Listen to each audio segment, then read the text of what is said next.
Class 11-এর first সেমিস্টারের যে 3টে প্রোজ রয়েছে, 3টে প্রোজের মধ্যে অন্যতম প্রোজ হলো অমরনাথ। এই অমরনাথ লিখেছেন সিস্টার নিবেদিতা। সিস্টার নিবেদিতার লেখা বিখ্যাত গ্রন্থ The Master as I Saw Him, এই গ্রন্থ থেকে অমরনাথ নেওয়া হয়েছে। তো এই যে অমরনাথ, এই অমরনাথ কি? এই অমরনাথ হলো কাশ্মীরে অবস্থিত একটা তীর্থক্ষেত্র, যেখানে ভক্তরা যায় পুণ্য লাভের আশায়। তো এই যে এখানে অমরনাথ টেক্সটটা দেওয়া রয়েছে, এই টেক্সটটা জটিল বলা যেতে পারে, কারণ এই জটিল টেক্সটটাকে বুঝতে গেলে খুব সহজ সরল ভাষায় বুঝতে হবে। যদি আমরা মনে মনে ভাবি যে প্রত্যেকটা আক্ষরিক অর্থ, প্রত্যেকটা ওয়ার্ডের মানে বুঝলেই আমরা এর অর্থটা বুঝিয়ে দেবো, এটা ভুল ধারণা হবে। তার কারণ এটা যদি ভাবার্থটা ঠিকঠাক বুঝতে না পারি তাহলে এটা বোঝা সম্ভব নয়। যেহেতু এমসিকিউ কোশ্চেন হবে, এমসিকিউ উত্তর লিখতে গেলে ভাবার্থ সহ আক্ষরিক অর্থ লাইন বাই লাইন সব কিছুই ভালোভাবে বুঝতে হবে। তাহলে চলো এবার এই অমরনাথ যে টেক্সটটা রয়েছে, টেক্সটটা শুরু করছি। It was in the course of an open air meal. It was, এটা ছিল, ইন দ্য কোর্স, সময়, of an open air meal, খোলা আকাশের নিচে। এটার মানে হলো যে খোলা আকাশের নিচে খাওয়ার সময়, in the Mughal Gardens at Achabal. আচ্ছাবলের যে মুঘল গার্ডেনে, অর্থাৎ এখানে বলা হয়েছে যে আচ্ছাবলের মুঘল গার্ডেনে খোলা আকাশের নিচে খাওয়ার সময়, দ্যাট যে দ্য স্বামী সাডেনলি অ্যানাউন্স দ্যাট, স্বামী বিবেকানন্দ ঘোষণা করলেন। এখানে স্বামী বলতে স্বামী বিবেকানন্দকে বোঝানো হয়েছে। স্বামী বিবেকানন্দ ঘোষণা করলেন he would go to Amarnath with the pilgrims. তিনিও এই তীর্থযাত্রীদের সঙ্গে অমরনাথে যাবেন। তো এখানে অ্যানাউন্সড, এই অ্যানাউন্সড কথার অর্থ হলো ঘোষণা করা বা ঘোষণা করেছিলেন। আর এখানে পিলগ্রিমস, এই পিলগ্রিমস কথার অর্থ হলো তীর্থযাত্রী।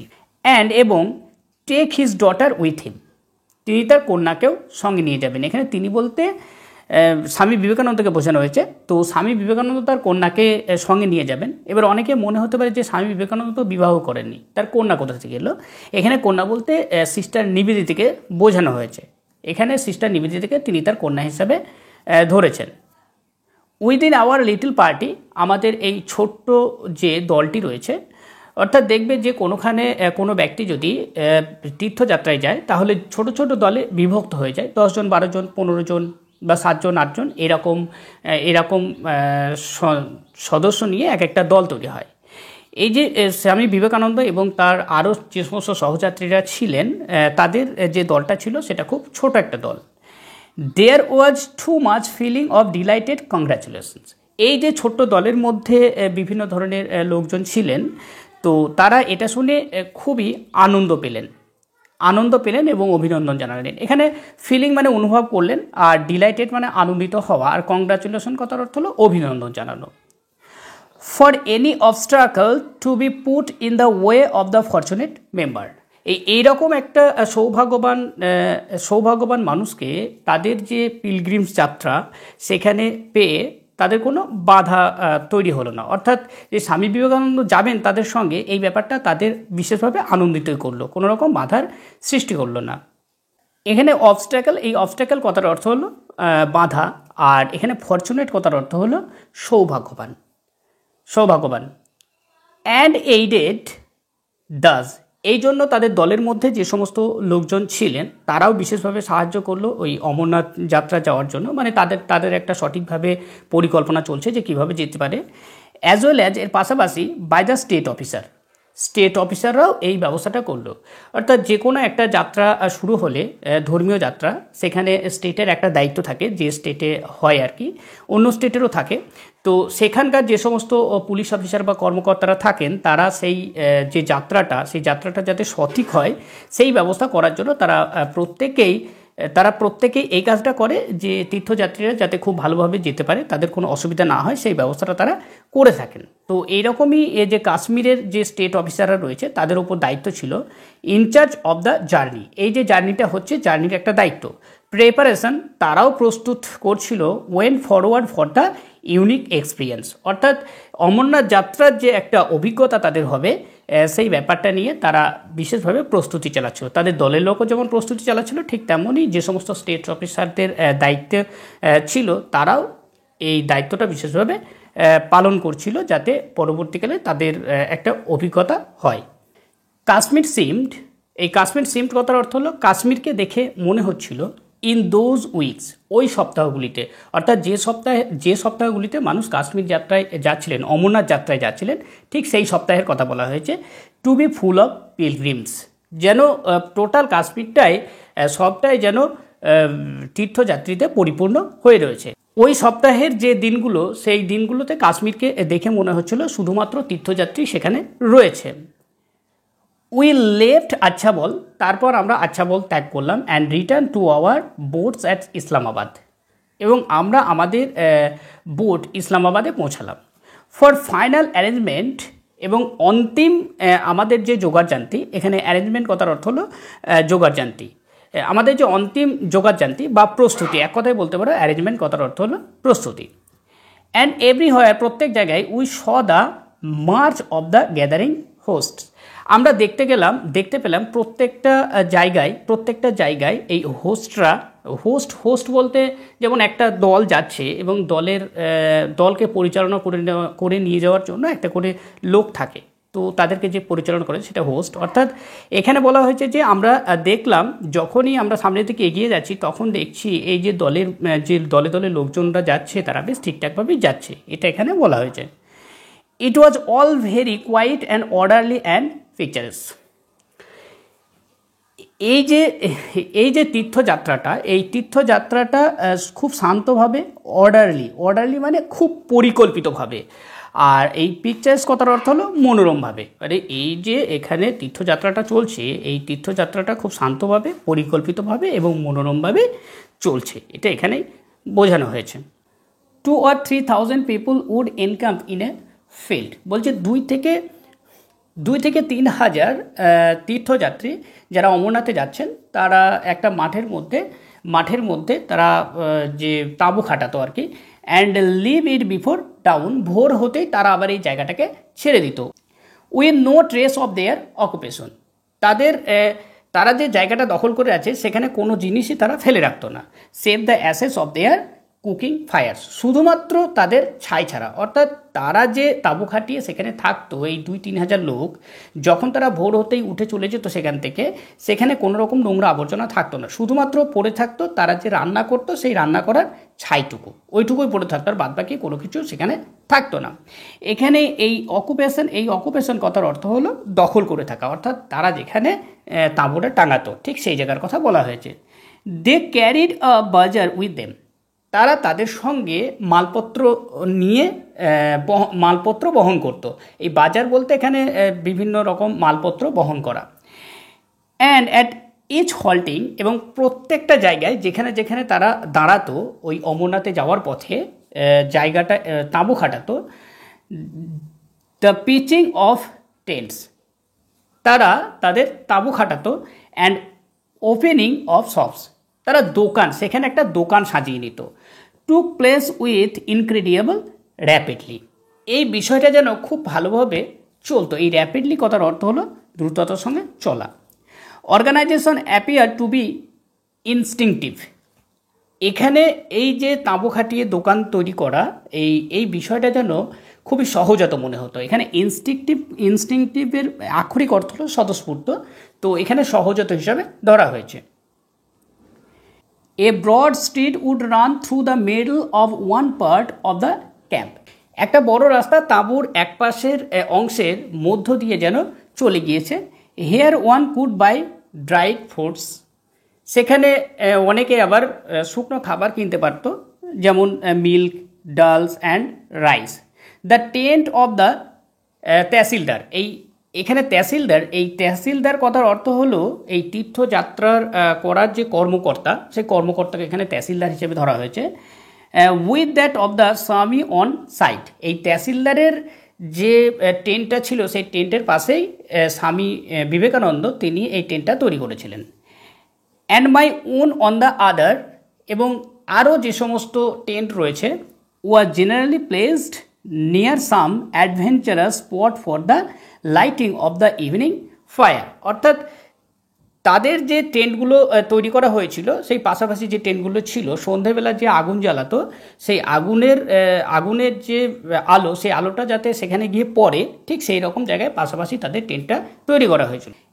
অ্যান্ড দাস এই কারণেই হিজ নেইবারহুড তার যে প্রতিবেশী, অর্থাৎ প্রতিবেশী বলতে যে জায়গায় টেন্টটা টাঙানো হয়েছে সেই টেন্টের পাশে যে সমস্ত তাঁবু খাটিয়ে যে সমস্ত তীর্থযাত্রী রয়েছে তাদের কথা বলা হয়েছে, tended to form a social centre, অর্থাৎ তাদের মধ্যে একটা সামাজিক বন্ধন গড়ে উঠত। দেয়ার ওয়ার 100 অফ মঙ্কস, সেখানে ছিল কয়েকশো সন্ন্যাস অফ অল আদার অর্ডার্স, যারা বিভিন্ন ধরনের সন্ন্যাসী ছিলেন এবং সন্ন্যাসীদের মধ্যে অনেক ভাগ রয়েছে, এইটা বোঝানো হয়েছে। উইথ দেয়ার গেরুয়া টেন্টস, তারা যেখানে তাঁবু খাটিয়ে থাকতো, এই যে তাঁবুর রং, সেই তাঁবুর রংটাকে বলা হয়, তাঁবুর রংটা যেটা রয়েছে সেটা হচ্ছে গেরুয়া। Some no longer than a good size umbrella, কারোর কাছে আবার ছোট আমব্রেলা, আবার কারোর কাছে রয়েছে বড় বেশ ভালো সাইজের আমব্রেলা। অ্যান্ড অ্যামং দিস, এইগুলির মধ্যেই the Swami's influence appear to be magnetic, আর এইসবের মাঝখানেই স্বামীর প্রভাবকে মনে হতো একেবারে চুম্বকের মতো। এখানে এই যে ইনফ্লুয়েন্সড কথার অর্থ হলো প্রভাব, আর অ্যাপিয়ার্স মানে আবির্ভাব হওয়া, আর ম্যাগনেটিক কথার অর্থ হলো চুম্বক। The more learn on them, মানে তাদের মধ্যে অধিকাংশই যারা খুবই উচ্চশিক্ষিত বা বিদ্বান ব্যক্তি, সোয়ার্মড কথার অর্থ হলো ঘিরে ধরতো। অ্যাবাউট হিম বলতে এখানে স্বামী বিবেকানন্দকে, তাদের মধ্যে যারা উচ্চশিক্ষিত মানুষ ছিলেন তারা স্বামী বিবেকানন্দ ঘিরে ধরতেন। অ্যাট এভরি হল্টিং প্লেস, তিনি যখনই যে হল্টে দাঁড়াতেন, অর্থাৎ যেখানে যেখানে বিশ্রাম নিতেন সেখানেই স্বামী বিবেকানন্দকে এই জ্ঞানী ব্যক্তিরা ঘিরে ধরতেন।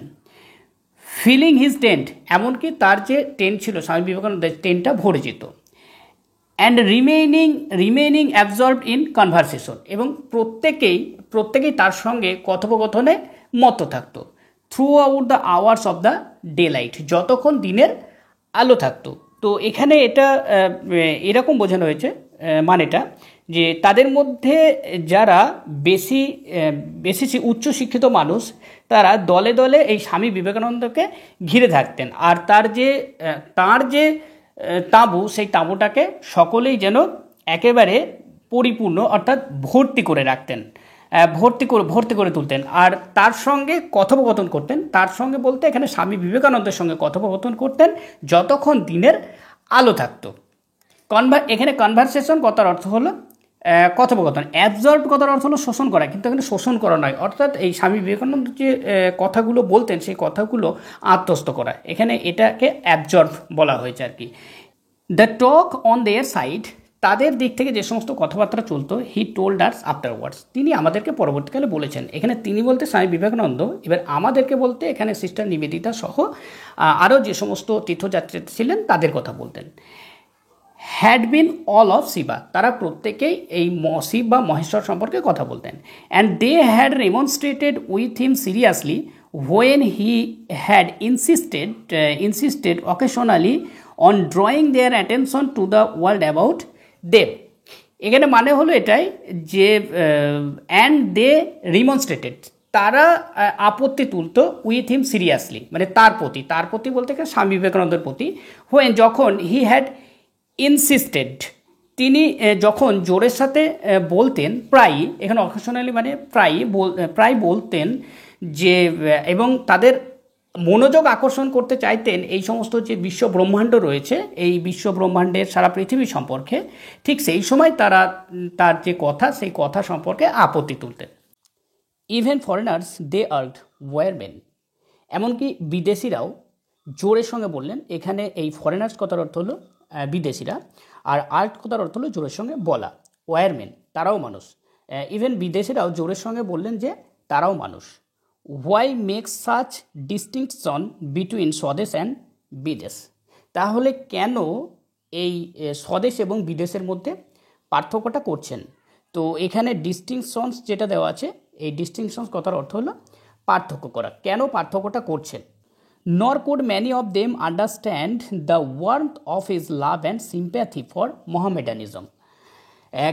এদের মধ্যে অনেকেই বুঝতে পারেননি যে মুসলমানদের প্রতি স্বামী বিবেকানন্দের ভালোবাসা এবং একটা সহানুভূতি রয়েছে। তো এখানে লাভ কথার অর্থ হলো ভালোবাসা, সিম্প্যাথি কথার অর্থ হলো সমবেদনা। তো এই যে সিম্প্যাথি একটা ওয়ার্ড, এই সিম্প্যাথি ওয়ার্ডের একটা ভালো ইংলিশ ওয়ার্ড আছে, compassion, the same other worldness that made swadesh and bidesh indistinguishable. বলতে চাইছে দ্য সেম আদার ওয়ার্ল্ডনেস, এই আধ্যাত্মিক বিষয়টাকে যদি দেখা যায় তাহলে এই স্বদেশ আর বিদেশের মধ্যে কোনো পার্থক্য থাকবে না। এখানে যে ইনডিস্টিংগুইজেবল কথাটা দেওয়া আছে, এই ইনডিস্টিংগুইজেবল কথার অর্থ হলো পার্থক্য না করা বা পার্থক্যহীন। অলসো প্রিভেন্টেড, এমনকি বাধা প্রদান করে, দিস সিম্পল সোলস, এই সমস্ত সাধারণ মানুষকে। এই যে আধ্যাত্মিক বিষয়ের ক্ষেত্রে স্বদেশ আর বিদেশের মধ্যে কোনো পার্থক্য নেই, এটা ঠিক রয়েছে, এটা ঠিকঠাক রয়েছে, কোনো পার্থক্য নেই, কিন্তু এই যে সাধারণ মানুষের মনে একটা বাধা সৃষ্টি করেছে from formally কনসিভিং of A unity. কনসিভিং, এখানে যে কনসিভিং আছে, এই কনসিভিং কথার অর্থ হলো মনে ধারণা তৈরি করা।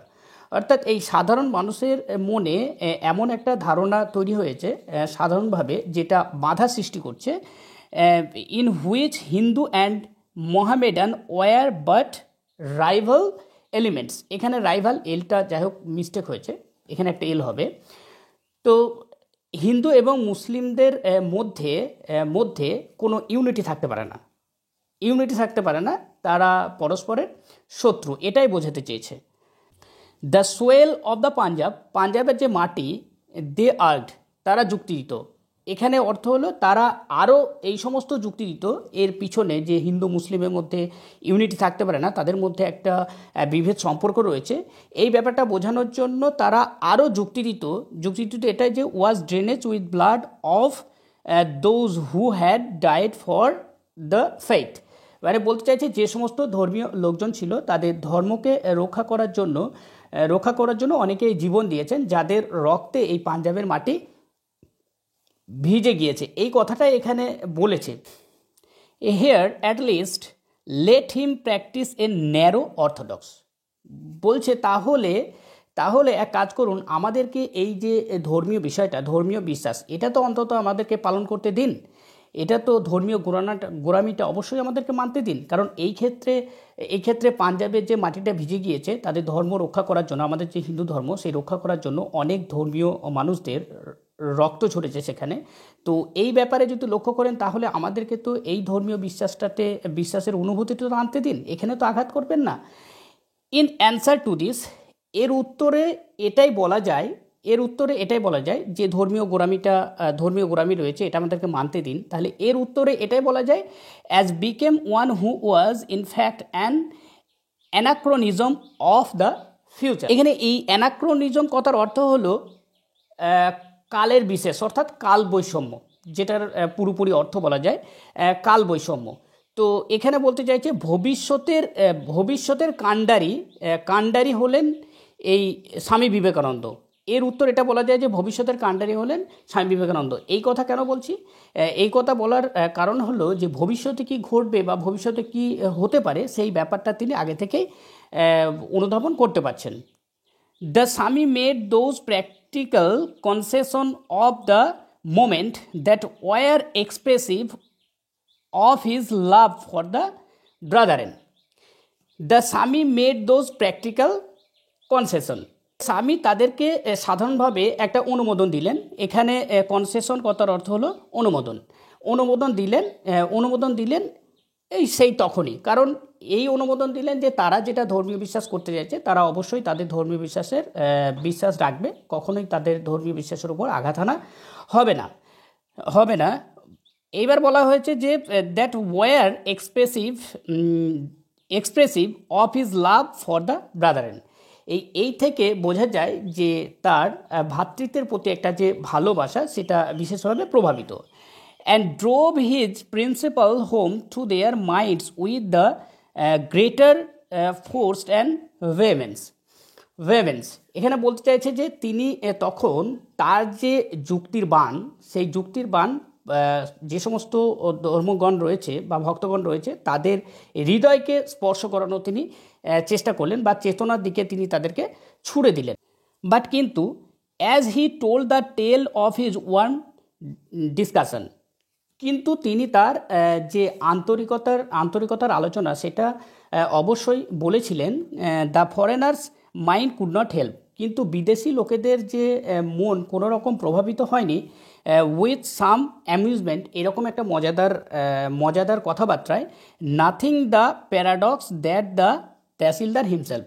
এখানে বলা হয়েছে যে নাথিং দ্য প্যারাডক্স, বলতে চাইছে এই যে সমস্ত মানুষ বলছিল যে হিন্দু মুসলিমদের মধ্যে একটা বিরোধ রয়েছে, রাইভাল, আরও বলেছে যে স্বদেশ এবং বিদেশের মধ্যে একটা পার্থক্য, সেই ব্যাপারটা যে বিদেশিদের মনটাকে কাড়েনি, এটা নয়। তার কারণ তারা এটা বলতে চেয়েছে যে the tahsildar himself and many officers and servants of pilgrimage. এখানে বলতে চাইছে যে তহসিলদার তিনি নিজেই ছিলেন, আর অনেক অফিসার এমনকি এই যে এখানে তীর্থযাত্রায় যারা যাচ্ছেন তাদেরকে নিয়ে যারা যাচ্ছেন, যে সমস্ত চাকর বাকর রয়েছে, তারা হ্যাড বিন মুসলিমস, তারাও তো মুসলিমস। এইখানে বিদেশিরা এটাই তাদের কথাবার্তা শুনে এটাই বলতে চেয়েছেন যে এখানে যে তহসিলদার রয়েছেন তিনি নিজে, এমনকি অনেক অফিসার রয়েছেন, এমনকি এই যে তীর্থযাত্রীদের করে যারা নিয়ে যাচ্ছেন সঙ্গ করে, তারা সকলেই কিন্তু Muslim. And that no one had dreamed of objecting to their entering the cave with the Hindu worshippers. বলতে চাইছে যে এই যে সমস্ত হিন্দু ভক্তগণ রয়েছে, ওরসিপাস কথার অর্থ হলো ভক্তগণ, এই যে সমস্ত হিন্দু ভক্তগণ রয়েছে তাদেরকে তারা নিয়ে যাচ্ছে সেই গুহার কাছে, যেখানে শিবের যে মূর্তি তৈরি হয় অটোমেটিক্যালি, ঠিক সেই জায়গায়, সেই গুহাতে তারা নিয়ে যাচ্ছেন। কিন্তু যখন তারা গুহাতে নিয়ে গিয়ে গুহার কাছে প্রবেশ করছেন, কারোর কোনো বাধা থাকে না। On the ultimate arrival at the shrine, মানে যখন তারা মন্দিরের দ্বারে প্রবেশ করে সেই সময় কারোর কোনো বাধা থাকে না, এইটা বলতে চাইছে। এখানে যে রিডিংটা পড়ানো হচ্ছে, এই রিডিংটা যদি সম্পূর্ণ ভাবার্থ হিসেবে না বলি তাহলে বোঝা যাবে না, কারণ আক্ষরিক অর্থ বললে এটা বোঝা সম্ভব নয়। তাই আমি চেষ্টা করছি এটাকে আক্ষরিক অর্থ না বলে ভাবার্থ বলে দেওয়া চেষ্টা করছি, যাতে তোমরা প্রত্যেকে এটা ভালোভাবে বুঝতে পারো। দ্য তহসিলদার কেম আফটারওয়ার্ডস, তহসিলদার পরবর্তীকালে এসেছিলেন, indeed with a group of friends, তার একদল বন্ধুদেরকে নিয়ে। বেগিং ফর্মাল অ্যাকসেপ্টেন্স, প্রার্থনা করেছিলেন গ্রহণ করার জন্য, বাই দ্য স্বামী অ্যাজ ডিসিপ্লিনস, মানে স্বামী বিবেকানন্দের শিষ্য হিসেবে গ্রহণ করে নেওয়ার জন্য তারা এসেছিলেন। এইবার এখানে এই যে ডিসিপ্লিনস কথার অর্থ হলো শিষ্য। অ্যান্ড ইন দিস, কিন্তু এই ক্ষেত্রে no one seem to find anything, কেউ কোনো কিছু খুঁজে পায়নি এখানে ইনকংগ্রুয়াস অর সারপ্রাইজিং, অর্থাৎ অসঙ্গত আর বিস্ময়করের কোনো বিষয়। এই যে তহসিলদার একজন মুসলিম, তার মুসলিম বন্ধুদেরকে নিয়ে এসেছিলেন, নিয়ে এসে স্বামীজিকে অর্থাৎ স্বামী বিবেকানন্দকে বলেছিলেন তাদেরকে তার শিষ্য করে নিতে। এই ব্যাপারটায় কারো কোনো বাধা ছিল না বা সঙ্গতি ছিল না, আর কাউকে কোনো বিস্মিত করেনি। ফার্স্ট পার্ট আজ এটুকুই, দেখা হবে পরবর্তী সেকেন্ড পার্টে। তো ভিডিওটা যদি ভালো লাগে অবশ্যই লাইক শেয়ার কমেন্ট করবে, আর যারা নতুন এসেছো তারা সাবস্ক্রাইব করবে। Thank you for watching my video.